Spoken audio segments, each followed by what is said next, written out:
والعصر ان الانسان لفی خسر، زمانے کی قسم ہے تمام انسان برباد ہونے والے ہیں، تباہی میں ہیں، گھاٹے میں ہیں، ٹوٹے میں ہیں۔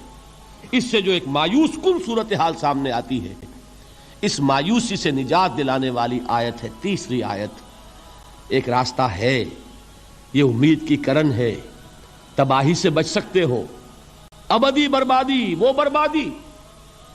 یہاں تو یہ ہے کہ ہم نے مشقتیں اٹھا لیں، فاقے جھیل لیے، تکلیفیں برداشت کر لیں، سمے برداشت کر لیے، لیکن موت آئی، اس کا خاتمہ ہو گیا۔ لیکن اس کے بعد اگر خدا نہ خواستہ جہنم میں جھونک دیے گئے، وہ ابد الآباد تک کی، وہ ہمیشہ ہمیشہ کی جلن۔ قرآن کہتا ہے کہ اگر ایک کھال جل جائے گی، جھلس جائے گی، اللہ اور کھال دے دے گا۔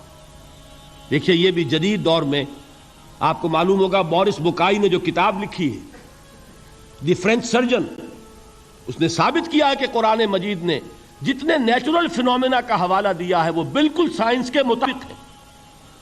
آج ہمیں یہ معلوم ہے کہ حس جو ہے وہ صرف کھال میں ہوتی ہے، کھال حساس ہوتی ہے، کھال اتر جائے نیچے جو ہے گوشت جلے گا، آپ کو تکلیف نہیں ہوگی۔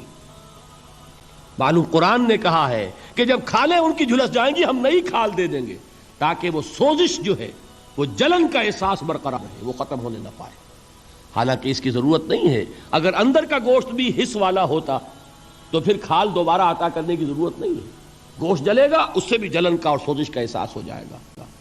لیکن قرآن کہتا ہے کہ نہیں، کلما نضجت جلودہم بدلنا لہم جلودا غیرہا، جب ان کی کھالیں جھلس جائیں گی، جل جائیں گی، ہم ان کی کھالیں بدل دیں گے تاکہ وہ سوزش برقرار رہے۔ ثم لا يموت فیہا ولا یحیا، پھر نہ وہ اس میں جی سکے گا نہ مر سکے گا، نہ زندوں میں ہوگا نہ مردوں میں ہوگا۔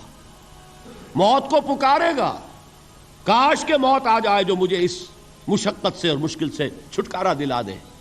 وہ موت جس سے اس وقت ہم بھاگتے ہیں، اگر خدا نہ خواستہ اس جہنم میں جھونکے گئے تو پھر موت کو پکاریں گے اور موت نہیں آئے گی۔ ابدی ناکامی سے، اس خسران سے، اس ابدی ہلاکت سے بچنے کا کوئی راستہ ہے؟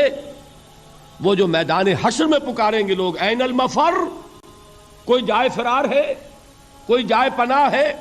وہ جائے فرار، وہ جائے پناہ اس دنیا میں اللہ نے ہمیں عطا فرمائی، اسی کا نام صراط مستقیم ہے۔ الا الذین آمنوا وعملوا الصالحات وتواصوا بالحق وتواصوا بالصبر۔ ایک راستہ ہے، اس کے یہ چار نشان ہائے راہ ہے، سنگ ہائے میل ہے۔